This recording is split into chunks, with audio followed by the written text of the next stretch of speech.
Mi novio me preguntó qué debía ponerse para la fiesta y yo de broma le dije, las pilas, porque ya me está gustando otro. Él no entendió la broma y ya no quiso acompañarme. ¿No creen que está siendo muy infantil? La pregunta de Lucas me tomó por sorpresa, no por su contenido, sino por su absoluta previsibilidad. Estaba de pie frente al armario, con esa expresión de perro perdido que siempre ponía cuando tenía que tomar una decisión sobre su aspecto. Amor, ¿qué crees que debería ponerme para la fiesta de tu trabajo? Suspiré internamente. Otra vez lo mismo. Nuestra relación se había convertido en una serie interminable de pequeñas consultas, de búsquedas de validación constante que, en lugar de parecerme adorable, empezaban a sofocarme. Su necesidad de mi aprobación para cada detalle minúsculo era agotadora. ¿Acaso no tenía un gramo de iniciativa propia? En cualquier relación adulta, cada uno debería tener la autonomía para elegir su propia ropa sin hacer de ello un evento diplomático. El ambiente en la habitación era pesado, cargado con el olor de mi perfume y la ansiedad silenciosa que él emanaba. Yo ya estaba lista, con mi vestido nuevo que me hacía sentir poderosa y deseable, un contraste brutal con su indecisión patética. En ese momento, una idea cruzó mi mente. No fue una idea maliciosa, sino más bien una chispa de autenticidad. Estaba harta de la farsa, de tener que editar cada una de mis palabras para no herir sus susceptibilidades. Necesitaba, por una vez, sacudir esa comodidad insípida en la que estábamos atascados. Quería ver si había un hombre detrás de ese yeso de amabilidad constante. Así que, con una sonrisa juguetona que yo interpreté como una travesura inocente, solté la frase, ponte las pilas, cariño. Porque ya me está gustando otro. La reacción no fue la que esperaba. En cualquier relación adulta, eso se habría tomado como lo que era, una broma. Una pulla sin importancia, un guiño sarcástico entre dos personas que se tienen suficiente confianza. Pero en lugar de reírse o devolverme el comentario con otra broma, su rostro se descompuso. No fue una explosión, sino un lento y doloroso derrumbe. El color se le fue de las mejillas, sus ojos, que segundos antes buscaban mi guía, se nublaron con una herida profunda e inmediata. Yo seguía allí, con mi sonrisa congelada, esperando a que recapacitara y se diera cuenta de lo ridículo que estaba siendo al no entender el chiste. Pero él solo dio media vuelta y salió de la habitación en silencio. Y yo, me quedé allí, con mi vestido nuevo, sintiendo que la verdadera infantil era el por no poder aguantar una simple broma de pareja. El silencio que siguió fue más elocuente que cualquier gritera. Lo escuché moverse por el salón, luego el sonido de la puerta de la entrada al cerrarse con un golpe sordo que resonó en todo el apartamento. Me quedé paralizada. ¿En serio se iba a ir? ¿Por algo tan trivial? Mi incredulidad rápidamente se transformó en una indignación ferviente. Era la fiesta de fin de año de mi empresa. Una noche crucial para hacer contactos, para que me vieran los directivos. Yo no podía llegar sola. Sería el hazmerreír de la oficina. ¿Dónde está tu novio tan amable?, preguntarían. Y yo tendría que explicar que se enfadó por una broma.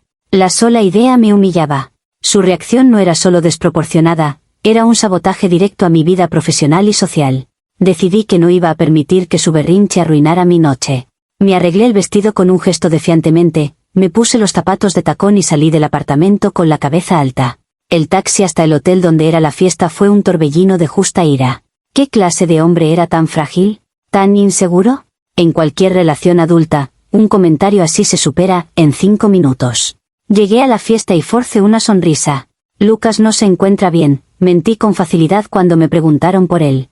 La música era alta, la gente reía y bebía, pero yo me sentía como una isla de rabia. Hice un esfuerzo por socializar, incluso coqueteé de forma ligera con un compañero del departamento de finanzas, solo para probarme a mí misma que todavía podía ser deseable, que mi valor no dependía de la aprobación de un hombre que no podía ni elegir su propia corbata. A la hora, ya no pude aguantarlo. Saqué mi teléfono y llamé a Martín, mi amigo de la universidad, el único que siempre entiende mi punto de vista. No vas a creer lo que acaba de pasar, le dije, y le solté toda la historia, adornando la broma, para que sonara aún más inofensiva y la reacción de Lucas como la de un adolescente histérico. Martín no me defraudó. Vamos, Lucas siempre ha sido un poco sensible, ¿no?, dijo con su voz calmada. Un hombre con la autoestima en orden se habría reído o te habría seguido el juego. Esto solo prueba que tienes razón en cuestionar la solidez de esta relación. Sus palabras fueron un bálsamo. Confirmaron lo que yo ya sabía. El problema no era yo, ni mi humor.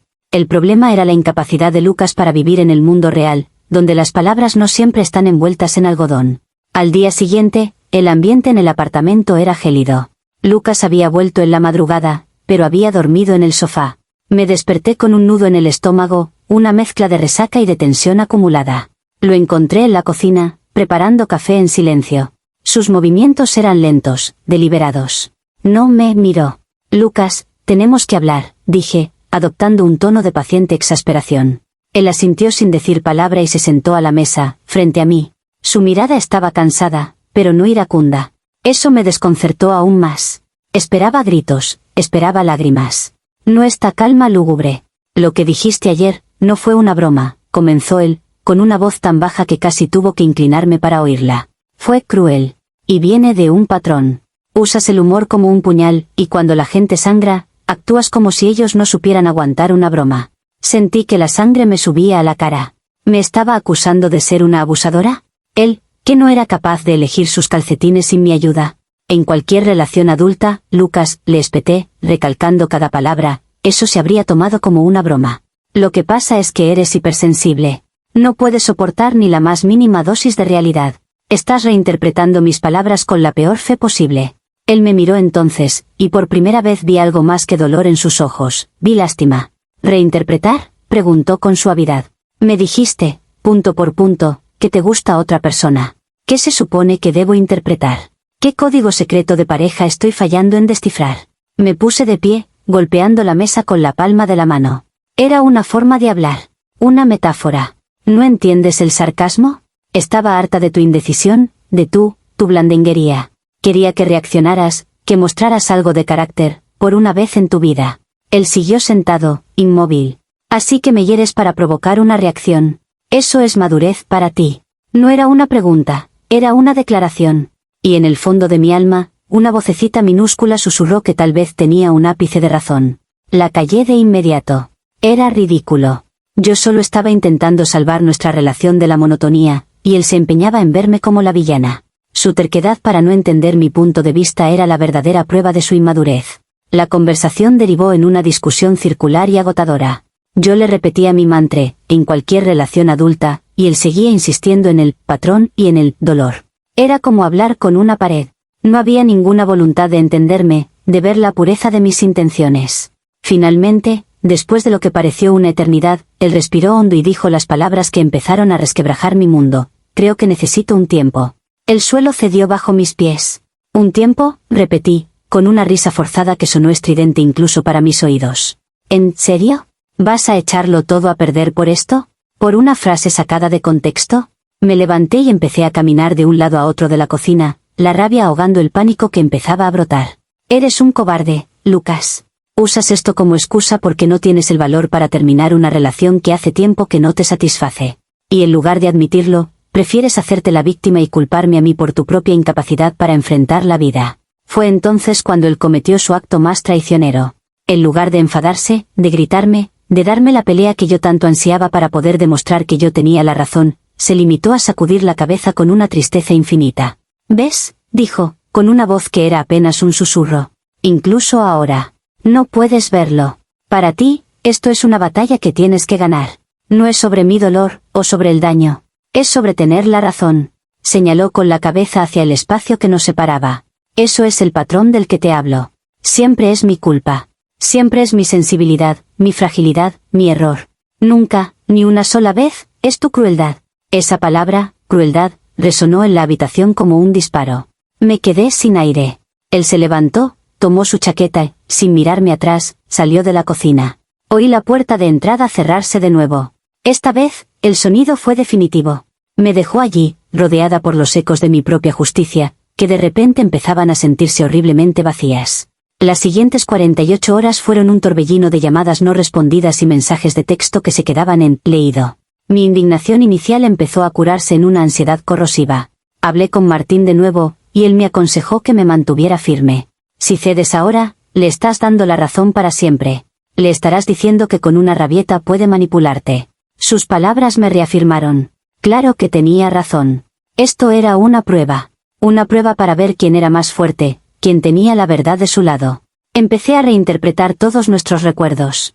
Aquella vez que se molestó porque le dije que su corte de pelo le hacía parecer un niño no era yo siendo hiriente, era yo queriendo que diera una mejor imagen. La vez que me burlé de su banda de música favorita no era un ataque, era una invitación a que refinara su gusto.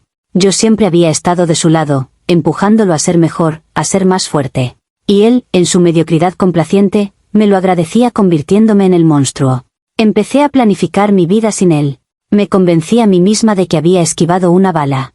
Un hombre cuya autoestima era tan frágil que se resquebrajaba con un comentario así no era el hombre con el que quería enfrentar los desafíos reales de la vida. ¿Qué pasaría si perdía su trabajo? ¿Si teníamos un hijo y las noches en vela nos ponían a prueba? Se derrumbaría. Mi broma había sido, en realidad, un servicio necesario. Le había mostrado la debilidad de los cimientos sobre los que había construido su identidad. La cultura de la fragilidad masculina, de la sobreprotección emocional, lo había arruinado. Había tomado a un hombre que podía haber sido bueno y lo había convertido en un cristal.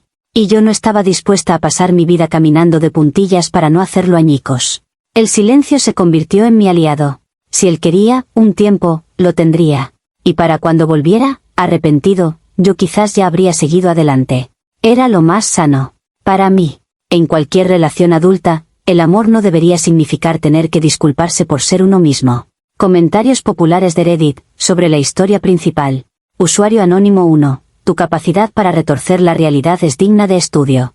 Desglosas una agresión verbal pasiva, la rebautizas como broma y luego te enfuras porque la víctima no te aplaude tu ingenio. Lo que describes no es un test de madurez, es un juego de poder. Querías herirlo para provocar una reacción y demostrar tu control sobre sus emociones. Cuando él reaccionó con dignidad y se negó a participar en tu teatro, te enfureciste porque perdiste el control de la narrativa. El problema no es su infantilismo, es tu profunda incapacidad para asumir la responsabilidad de tu propia crueldad. Respuesta de la app, ¿agresión verbal? Por favor. Esa es una interpretación patológica de una dinámica de pareja perfectamente normal. Lo que tú llamas juego de poder, yo lo llamo evitar que la relación se estanque en la complacencia. Si nadie nunca sacude el barco, se hunde en la mediocridad. Él se negó a tener una conversación adulta sobre mis sentimientos de aburrimiento y se escudó en el victimismo. Eso no es dignidad, es evasión. Usuario anónimo 2. En cualquier relación adulta. Es la frase más inmadura de todo tu texto. Las relaciones adultas se basan en el respeto mutuo y la comunicación, no en pruebas de fuego sarcásticas. Minimizas constantemente su dolor llamándolo fragilidad, porque te obliga a enfrentar el hecho de que tus palabras tienen consecuencias. Lo que duele no es el comentario en sí, es la persona de la que se supone que debes recibir apoyo diciéndote que estás siendo reemplazable. Eso no es una broma, es un golpe bajo emocional. Y tu negativa a disculparte lo convierte en algo deliberado. Usuario anónimo 3. Veo que has encontrado un cómplice en Martín que valida tu distorsión. Es fácil sentirse valiente y transgresor cuando tienes un público que te aplaude tu honestidad. Pero la verdadera valentía hubiera sido disculparte cuando viste que habías herido a alguien que, según tú, amas. En lugar de eso, elegiste la ruta cobarde, culparlo a él por no ser lo suficientemente fuerte para tu particular estilo de humor ácido. Has construido una identidad alrededor de ser la que dice las verdades incómodas, pero solo eres cruel con aquellos que no pueden o no quieren devolverte el golpe. Respuesta de la app, exacto.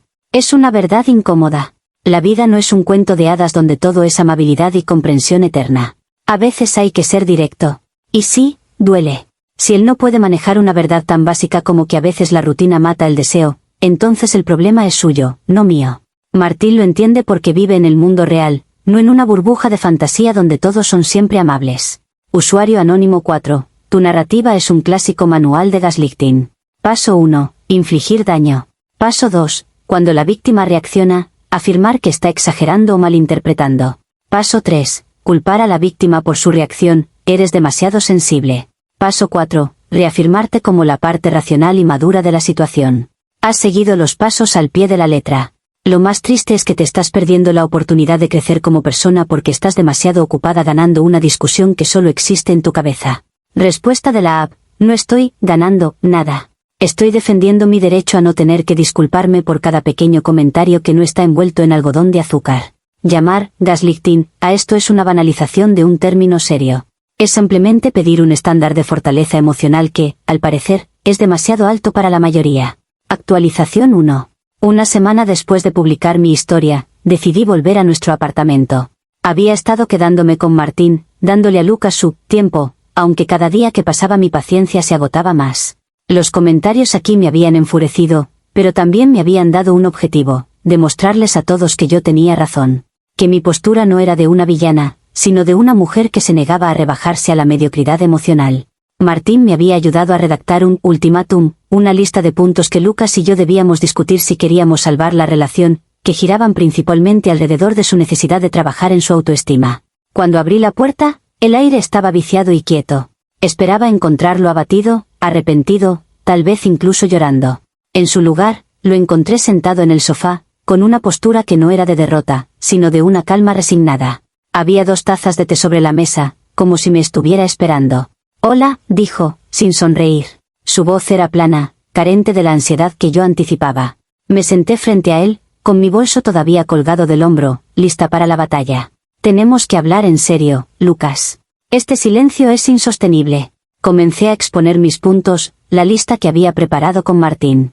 Le hablé de su fragilidad, de su falta de iniciativa, de cómo su reacción había sido desproporcionada. Él me escuchó en silencio, sin interrumpir, lo cual interpreté como una buena señal. Tal vez finalmente estaba entendiendo. Cuando terminé, tomó un sorbo de su té y me miró directamente a los ojos. «He estado yendo a terapia», dijo. La declaración me dejó sin palabras. No era lo que esperaba escuchar. «Mi terapeuta», continuó, «me está ayudando a entender por qué toleré durante tanto tiempo comentarios que me hacían daño. Por qué confundí tu sarcasmo con fortaleza y mi dolor con debilidad. Sentí que el mundo se me venía encima. Terapia». Él estaba yendo a terapia para superarme a mí, para entender por qué me había aguantado. No era él el que estaba roto, era yo la que era tóxica. Esa era la narrativa que estaba construyendo. «¿Estás diciendo que yo soy la responsable de que tengas que ir a un psicólogo?», pregunté, mi voz temblorosa de indignación. Él negó lentamente con la cabeza. «No, soy responsable de mis propias decisiones. Y decidí que merezco un espacio donde no tenga que justificar por qué me siento herido». Esas palabras, tan medidas y tranquilas, fueron más devastadoras que cualquier grito. No había ira que combatir, no había drama que manipular. Solo había un muro de serenidad impenetrable. Me levanté y salí del apartamento. No había ultimátum que valiera. Él ya había tomado su decisión, y no me incluía en ella. Y lo peor es que lo había hecho sin odiarme, lo cual, de alguna manera, lo hacía mucho más humillante. Comentarios populares de Reddit, sobre la actualización 1. Usuario anónimo 1. Bien por Lucas. Ir a terapia es la respuesta más madura y adulta que podría haber tenido. Mientras tú seguías conspirando con tu amigo tóxico para dar ultimátums, él estaba tomando cartas en el asunto para sanar. Date cuenta, Ope, cuando la persona a la que heriste empieza a sanar, y tu única reacción es sentirte amenazada por esa sanación, es porque tu poder sobre ella se está esfumando. Ya no puede controlarlo con la culpa.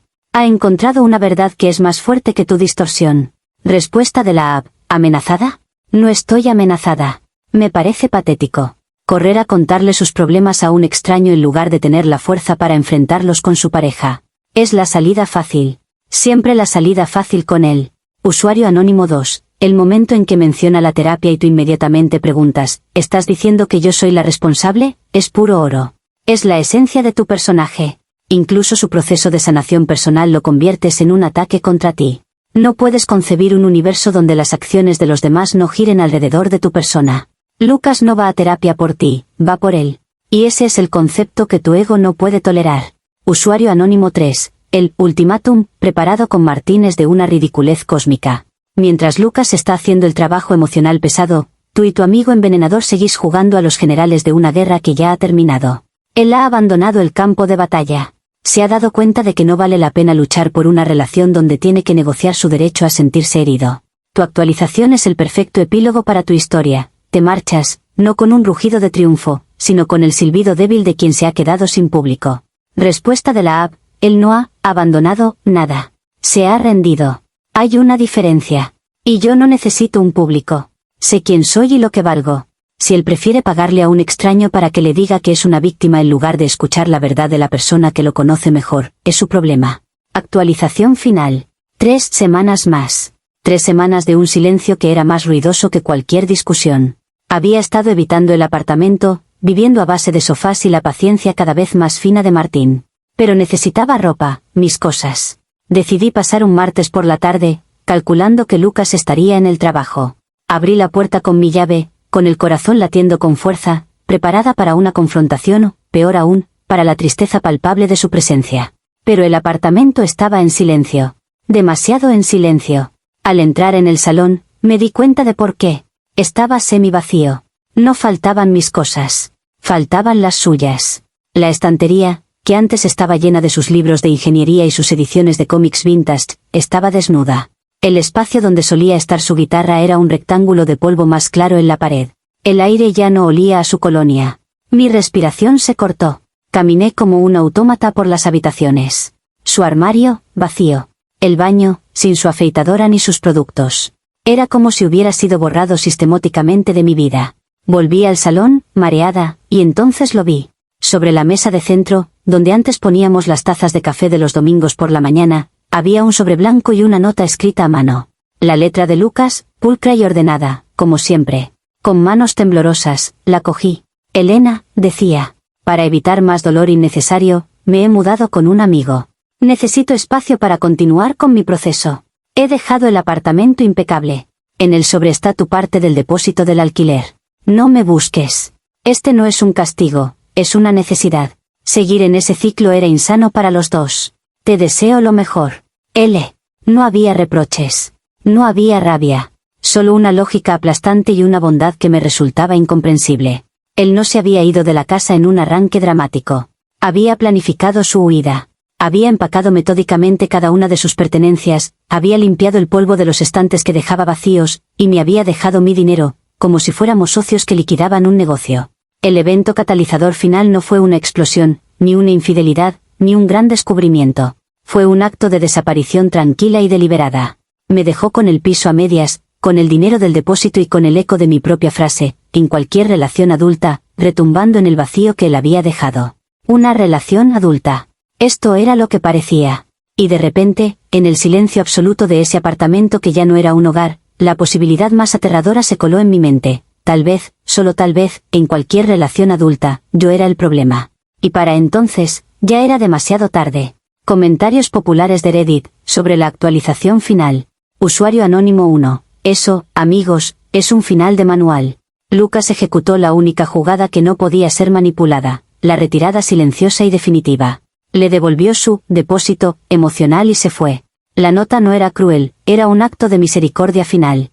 Le estaba mostrando, una última vez, cómo se ve el verdadero respeto por uno mismo. Ope se queda con las 4 paredes vacías de su propia lógica, y por primera vez, el silencio es tan ensordecedor que ni siquiera ella puede llenarlo con sus justificaciones. Una tragedia griega moderna. Usuario anónimo 2. El hecho de que lo que finalmente la quebró no fuera una acusación, sino un acto de bondad calculada, devolver el depósito, limpiar el apartamento, es poesía pura. Lucas no solo se fue, le dio una lección magistral en madurez. Mientras ella jugaba a la guerra, él firmó la paz y se marchó.